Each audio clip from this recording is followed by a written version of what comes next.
Okay, so now I'm using my Ethernet gateway and I'm connected over the local network.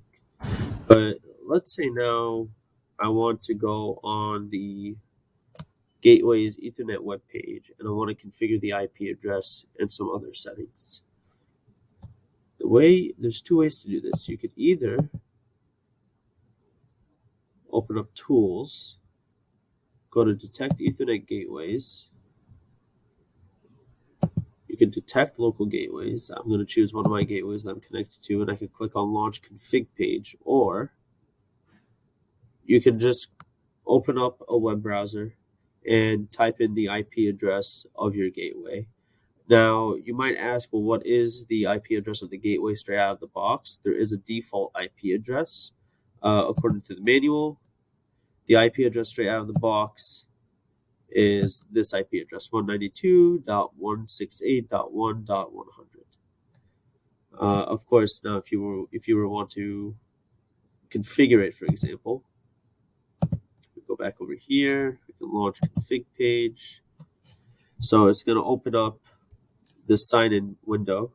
The username. There's default settings here. The username would be admin, and the password would be signifier. That's unknown.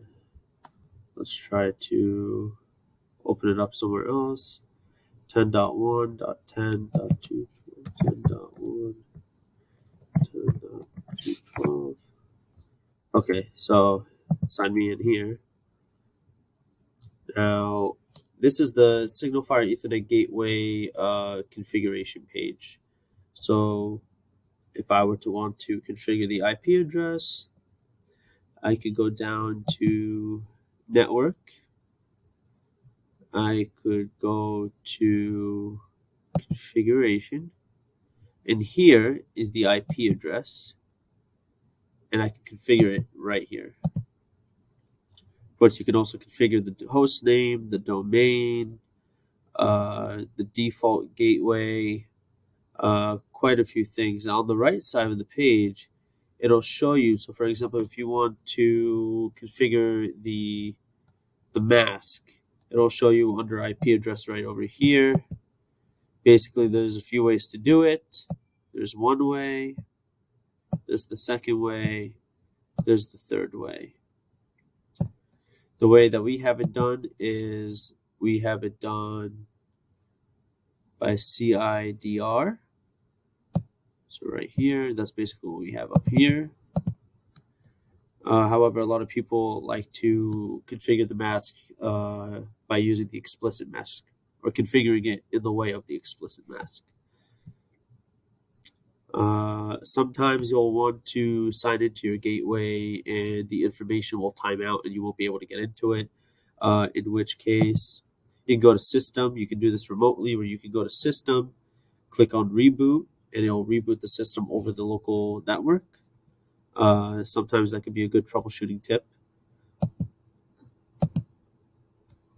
It'll show you the port that you need to connect to for the TCP server, diagnostics information. It's got the home page, which shows the status, so it shows the product type, the firmware version, the build date, serial number, all good, useful information for if you're having a problem with the gateway and you want to call Signalfire support to help you out. You can provide them this information through the Ethernet page. So that's basically how you would be able to configure the IP address and how you would be able to log into the Ethernet page and configure such settings.